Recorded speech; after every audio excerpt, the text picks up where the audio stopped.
Matt here from Matt's Movies, Music and More, and my special guest Andrew, welcoming you to this week's episode of What Did You Think? Two fingers, I like that. I try to vary it up. Yeah, it's good. I like that. So, thanks. If you saw our last episode of What Did You Think, you'll know that we were talking from the thriller category, in which we talked about Joyride, which was a movie starring Paul Walker and Steve Zahn. Yeah, if you haven't checked that video out, be sure to check it out. To replace that movie on the Twister spinner for the next spin, we have put in there Gone Girl with Ben Affleck and Rosamund Pike. I remember it being one of my best movies I saw at the cinema that year. So what year was it? 2014, I believe. Okay. So on to today's... I think you haven't seen it, so I'd be very interested to get your thoughts on that whenever we get to that. Yes. So on to today's movie. Today's movie comes from the comedy genre. Now, to replace this film in comedy, we've come up with a classic, a real classic, which celebrates this year 45 years anniversary. Of course it does. Yes. And it's the first time we're covering this particular director on this channel, and to be honest, it's one of my all-time favourites. And that is... Well, don't keep me in suspense. Mel Brooks's Blazing Saddles. Oh... Yes. Have you seen that before? There's definitely yet another one of those. I haven't seen it, and I ought to have seen it. Yes. So this will correct that. Yes. So we'll hopefully be covering that one very soon. So on to today's movie. So today we are doing the 1992 comedy My Cousin Vinny, which is directed by Jonanthan Lynn, and it stars Joe Pesci, Marisa Tomei, Ralph Macchio, and Fred Gwynne as Judge Chamberlain Haller.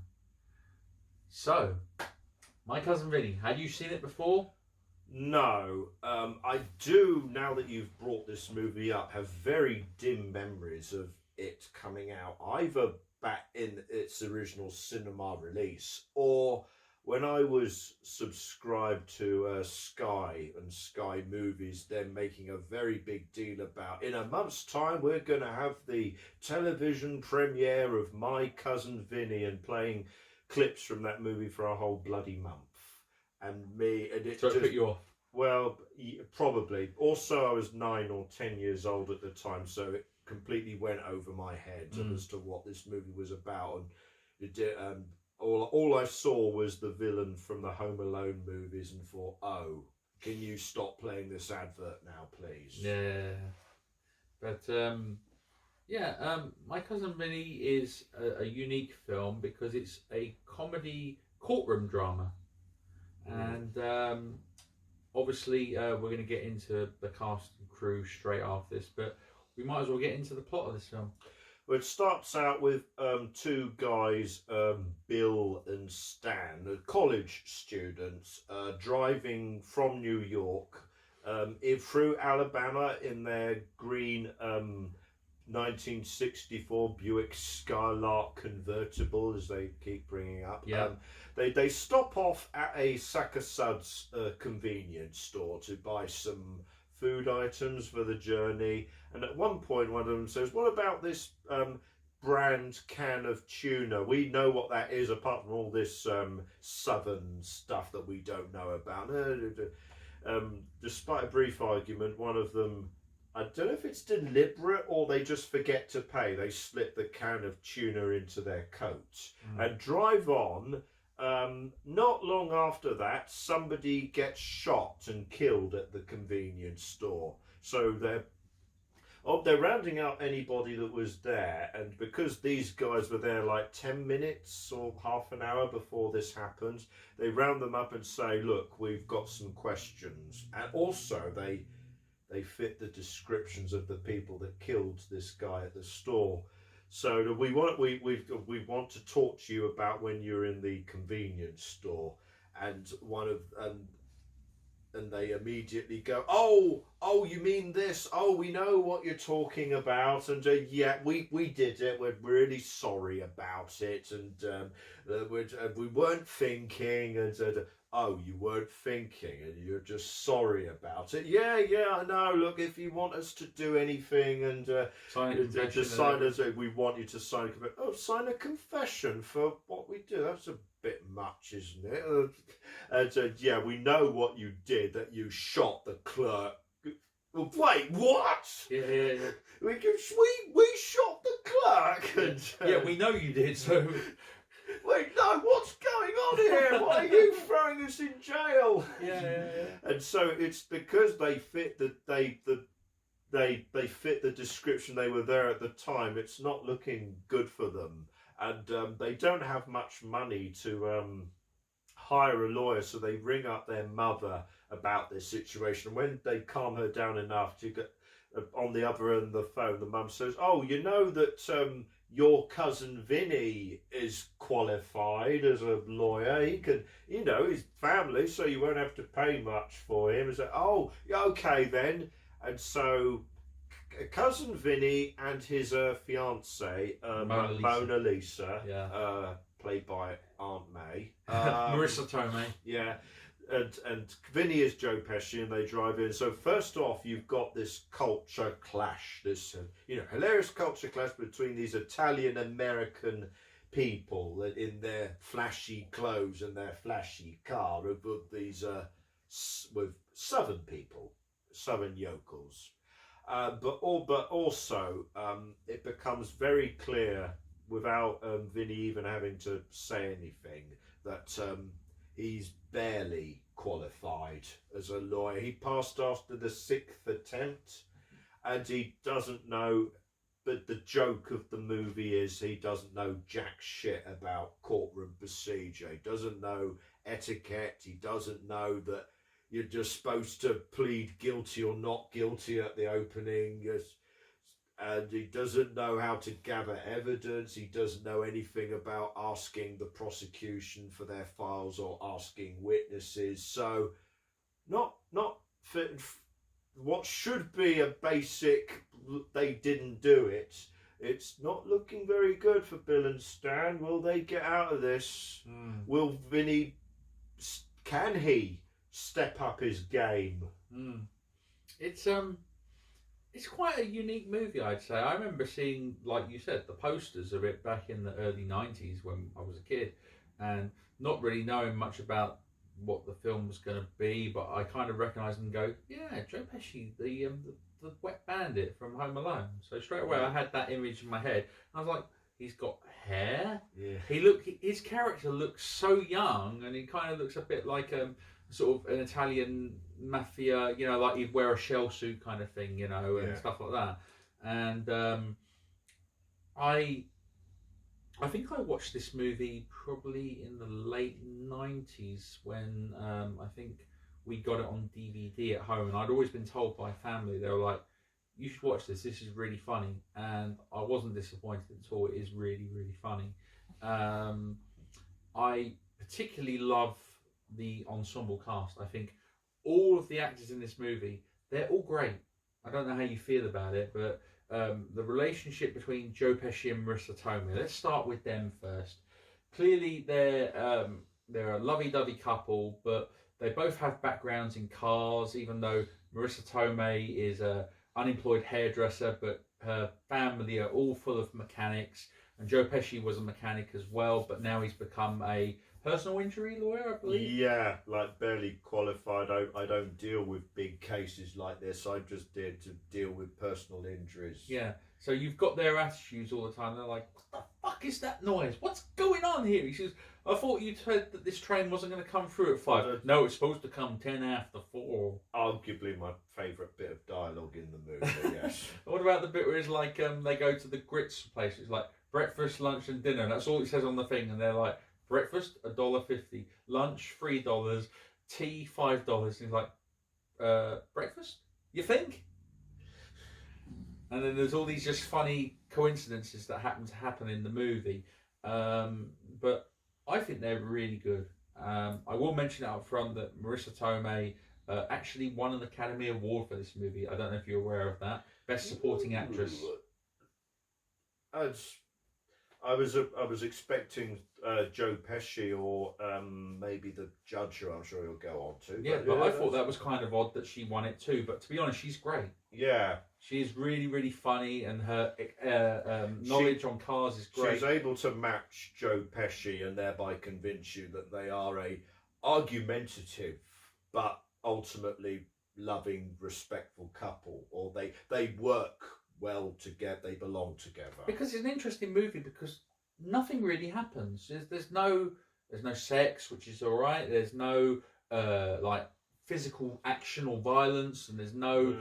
You don't even see the murder happen. You just see the aftermath. It's all focused on the case. Yeah. On the trial. Yeah, and I think they do a good job of it. I really do. And whether or not a lot of those theatrics that Joe Pesci's character does in the film would ever happen in a real courtroom, I'm very unsure about that. Well, I've come across a couple of internet articles after watching this movie from lawyers or law students who are full of praise for this movie. So it handles it the way it should be. They're full of praise for VINNY. I'm trying to remember what they've said. That he's not great at the things they teach you in law school, like etiquette and the law and everything in that book he has to suddenly read overnight. But he's great instinctively. He knows how to question witnesses, how to when he steps up his game, he's able to go round town and gather evidence or talk with people and get to know them, get to know things. So in the courtroom where he can cross reference people and expose their testimony and things like the one law student, I was swelling with pride because we occasionally get moments like this, like when he's saying, how long did it take you to do your grips? Well, 5 minutes. 5 minutes, when every good hard-working American knows it takes you 22 minutes to make grits.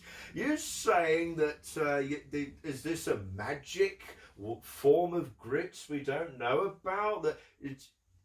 And you say it took you this amount. Well, I may not be sure about that now. That's It's got so many funny lines. Basically, the bottom line is that more than 12 angry men, more than a few good men. A few good men is full of stuff that wouldn't legally happen in a courtroom because melodrama, whereas one or two of the things that my cousin Vinny does, you could actually get away with, or you could actually practice that and that would be all right. I suppose we'll go on to the next two, which is Ralph Macchio and Mitchell Whitfield. Daniel's son, yes. Yes, who played Bill and Stan, who were college buddies. And Bill was the one that's related to Joe Pesci's character in the film. Now, given that Mitchell Whitfield, I'll just say briefly, he's famous for playing Barry in Friends, the TV series. But Ralph Macchio, who obviously, as you said, is Daniel's son from The Karate Kid, do you think he was cast in this movie primarily because of that? Because, to be honest, he doesn't really do much in this movie at all. He's just more of like a, whoa, wait a minute. He's kind of like, sort of like that. Yeah. He looks like a young boy still, even that in his early 20s probably. Yeah, and I don't know if I call this a negative, but I will be honest and say that this movie threw me off initially. Or I had certain expectations that this movie did.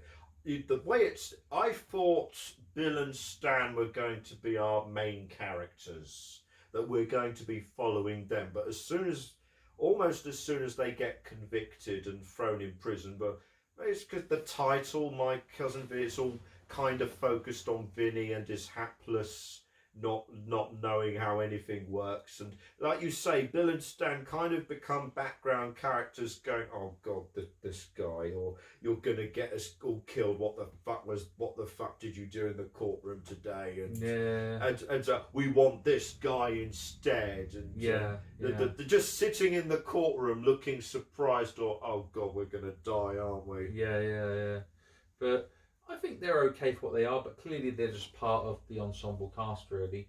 But one of my favourite characters in the movie, and for me steals the show, and it's such a shame that this is probably probably one of his last movies before he died about a year later, is Fred Gwynne, who plays Judge Chamberlain Haller.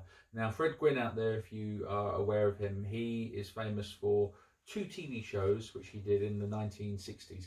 Car 54, Where Are You? And obviously his most famous role, which obviously he hated being typecast about, which was as Herman Munster in The Munsters, which is arguably one of my favourite TV shows. Herman Munster is the judge in this. Yes. You couldn't tell. No. Not from the sheer build and height of him, because he's a very tall guy. But obviously his career sort of went downhill after The Munsters ended, and then he got a resurgence in the late 80s thanks to his appearance as Judd Crandall in the Stephen King adapted movie Pet Sematary, the original one from the 80s. He was in that, and he was also in Disorganized Crime, which is a movie I really like as well. But in this, I have to say this is probably my favourite performance of Fred Gwynne as a film actor, because he's doing everything right, and he's like, what are you doing in here, walking in my courtroom looking dressed like that? And he goes, what are you wearing? He's like, I'm wearing clothes. You trying to mock me in my courtroom? And he goes, I won't stand for that. You know, you go, I find you in contempt of this court. Yeah. You won't come back here until you get a proper suit and everything like that. And he's like, what are you wearing now? And he goes like, well, he goes, didn't you wear a suit? He goes, you were serious about that? Bang, straight to jail. So Vinny keeps on having this situation when they're staying out there and stuff, him and Mona Lisa, they just can't get any sleep. And it's just because of all the things that are going on, all the noise, all the background noise, chickens, freight train. Yeah. And so when he sleeps in jail, despite all the noisy prisoners, that's the most sleep he's had in days.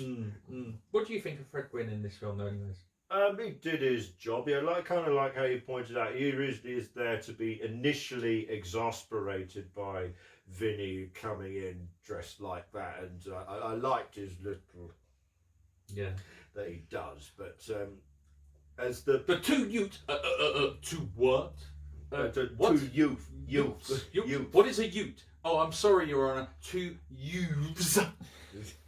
Yeah, but I liked. But he had a great presence, and I liked the way that he gradually warmed up to him, or at least tolerated him, or at least understood him to the point where Mona Lisa has to be dragged kicking and screaming into the courtroom to provide testimony at one point. Oh, this is my fiance. Oh, that I can understand the hostility. Yes. What about? I will mention a couple of other characters that I like. Jim Trotter, played by Lane Smith, who is the prosecution, who's against Vinny. For me, I know Lane Smith as the what is the character's name in the Daily Planet in Superman? Perry White. He played Perry White in the TV editor, series Lewis and Clark with Terry Hatcher and Dean Cain. Maybe because I grew up with that, he is who I think of when I think of that character. Yeah. Yes. What do you think of him in this? Oh, he's good. Yeah, he doesn't seem like a dick or anything. Like his character's supposed to be portrayed. That's another thing that threw me. Maybe because I was expecting certain things. Like you say, there's no sex or action or anything, and I shouldn't have. I should have just come into this with an open mind. I was expecting a corrupt witness or a corrupt judge, or for the prosecutor to be a real dick. Because courtroom dramas tend to be populated with dickish prosecutors who want the heroes to fail. No, he's a gentleman. He's doing his job, and he even gives Vinny his files so that he can read up on it. And he's great. He's gracious. Spoilers. He's gracious about how it ends. Yeah, he's not trying to like pull the wool over his eyes or anything. No. He's doing his job to the best he can, and that's kind of it really for that character. But what about this other character whose name is John Gibbons, who's played by Austin Pendleton? Basically, there is a scene in the movie in which Stan decides he doesn't want to be represented by Vinny anymore in the courtroom. You're failing this, you're going to get us killed. Yeah, so he decides to get his own is he a prosecutor, Vinny? As public Defender or whatever. public yeah. defender. Yeah. So basically, John Gibbons comes into the courtroom and he looks like he's got the There's talk. I've got your back. I'm a professional. Yeah. So he's in the courtroom and he's like, "Ladies and gentlemen of the jury," and then he's got a severe stammer. So when he's trying to talk to like these witnesses, he's like, "Mr. Tipton." He's like, "Where were you at the sack of Surds?" They was kind of walking away from me, and they were, "What about your view when they were coming towards you?" Yeah, they were kind of coming towards me. And he's like, "I see you wear reading glasses." And he's like, "Yeah." And he goes like, "Were you wearing your glasses on that day?" And he's like, "They're reading glasses." Oh.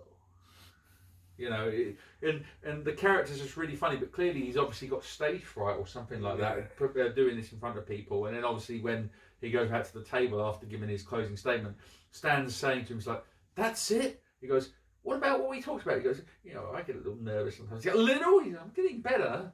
And then by the time Vinny's given his statement or whatever, Stan's like, comeback. He's like, "You're fired. I want this guy." Yeah. So Vinny's back in and stuff like that. But that's a memorable character, I think. The stammer makes me laugh all the time, and obviously its conclusion at the end with bringing in of an expert, automobile expert. Yeah, and I love the way the movie set that up, like incidental detail of, you don't. I'm going to help you because you're not doing. You're not.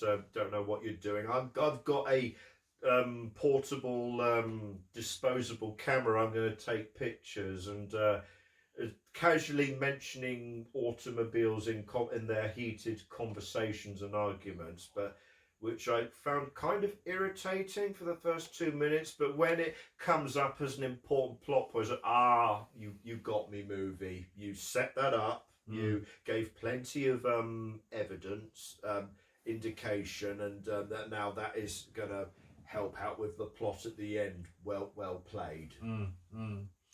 But overall, I really like this movie. We will mention the director briefly. I don't want to mention too much about it because I don't really know. But do you know that the director, Jonanthan Lynn, I think he's mostly associated with, because he's a British director, he's mostly associated with the TV series Yes Minister. I don't know if you ever watched that at all, but he was involved in that. And its subsequent show, Yes Prime Minister. The odd clip, and now that you've mentioned that, the whole bringing him on for a comedy, his comedy credentials, that does make sense. Well, for a movie that didn't cost very much to make, I mean, it cost $11 million and it made 64 at the American box office. I think this is probably one of the funniest movies from the 1990s regarding a movie that basically doesn't have a lot going on. It's a courtroom procedural. I quite like courtroom procedurals. I've seen quite a few of them over the years, like you said earlier, 12 Angry Men, and things like Few Good Men, Time to Kill, Runaway Jury, lots of films like that. You know, there's some decent ones there, but My Cousin Vinny has a lot of, for me, repeat viewing. I can watch it loads and loads of times, and I just find it funny every time. But the whole Joe Pesci lines, like the moment you meet Vinny for the first time, he's like talking to Stan because Bill's sleeping in the cot in the prison cell, and he's like, he goes, "How did you find us?" He goes, "I just asked where the new guys are, so I just wanted to be in there with them or whatever." And then Stan's obviously coming to conclusions. He goes, "I want to get through this as quickly and as little pain as possible." And then he's going on about the whole things like, "Well, it's either me or them. You're getting fucked one way or the other, pal." And he goes, "No, I'm not expecting that." And then he thinks he's actually going to get sexually assaulted or whatever by Vinny. But I love the interactions. The dialogue, I think, is what makes this movie really funny. I don't know how you feel about that. I saw that eventually. I do have to apologise that I went into this movie with preconceptions in my head. Like, A Few Good Men came to mind getting ready to watch this, as well as The Judge Oh, the Robert Downey Jr. Yeah, film? but probably the only other thing Robert Downey Jr. has done recently that isn't Iron Man. So I expected some form of melodrama or corrupt characters, like I mentioned, and no, it took me a while to get back on the right foot. I found Vinny a bit insufferable or clueless. That got to me for some reason, but the more the plot went on and I could see the characters' growth, him getting better, really stepping up his game to learn proper legalese and how to cross-examine people, and then him doing such a great, almost show business job of it. I'm finished with this guy. Yeah, the more I warmed to him, the more I warmed to Mona Lisa, certainly, and even to the judge and the prosecutor, like I said. It's a very well constructed, fast story that all pays off at the end. Vinny becomes respected. He started off low and then earned his respect. And but he fooled the judge because he kept on making up lies. He's like, oh, you won't find the name of Vincent Gambini or whatever here. You'll find me under my real name. He goes, what's that? Jerry Callow. And he's like, Jerry Callow, the famous attorney. He's like, yeah, his name was in the paper recently. Yeah, that's because he's dead. And then when they look him up, they're like, you're a dead man. He's like, he goes, Jerry Callow. He's like, yeah, I'm aware. Oh, Jerry Callow with a C. With a C. No, that was it. Yeah. And they're like, I'm honoured to shake your hand. Because obviously it's to do with the whole, they got help and stuff like that. But yeah. For me, it's a very underrated movie. I think more people need to see this. I think the cast, all of them, everyone in this movie is fantastic. They did a great job. And even if some of these actors didn't go on to do bigger and better things, some of them have. Some of them you've seen in other things, others not so much. This could easily be up there as one of their most memorable roles. And I think it's a great film. I think it's very underrated, as I said. And probably one of my favourite Joe Pesci movies, along with Goodfellas. I think this and that. I mean, the fact that Vinny Gambini, I don't know if it was a character created by Joe Pesci, but I know that he released an album in the late 90s under Vincent Lombardo Gambini Sings for You. And I actually bought that when it came out on CD before even seeing My Cousin Vinny, because I heard the song famously on the radio called Take Your Love and Shove It Up Your Big Fat Ass. That was the name of the song that came out from it. You enjoyed it then? Yes, I did. Especially when he was saying like, hey, I'm better off all by myself than fucking Celine Dion. And I was like, yeah, this is the kind of album you want. But then, do you know that Joe Pesci actually did have a singing career at some point? I might have heard that once now that I think about it. Yeah. But regarding this movie, it's a 2-hour flick. Pretty much does exactly what you would expect for a comedy to get from A to B, I guess. Yeah, but yeah. It's an enjoyable film, and I really like it. I don't know how you feel, but that's how I feel. It took me a while to warm up to it, but I think that's probably my own fault. Just relax and go along with it. Yeah. And you'll be pleasantly surprised. Yeah. So if you haven't checked out My Cousin Vinny, I would definitely recommend do so. So yeah. My Cousin Vinny, I guess. Twist the spinner time. So without further ado, let's spin that wheel and see what comes up for the next film.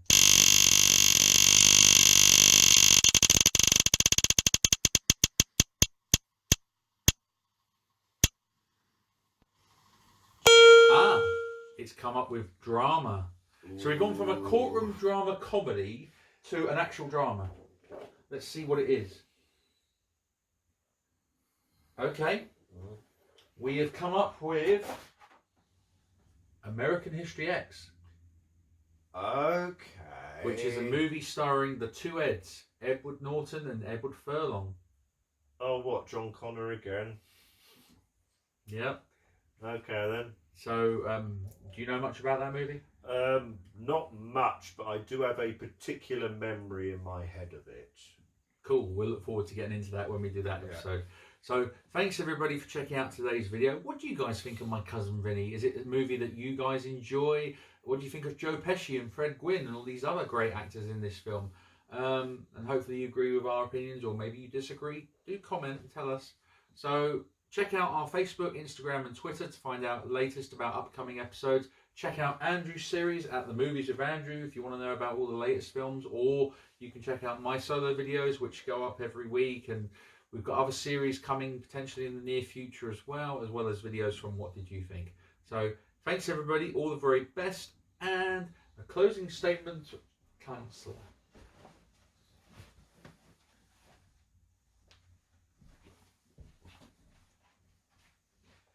How many fingers am I holding up? 4.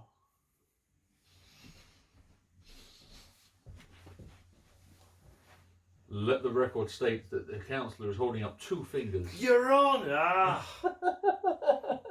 There's so many great lines in this film. Thanks everybody. Well done anyways, Andrew. Bye bye.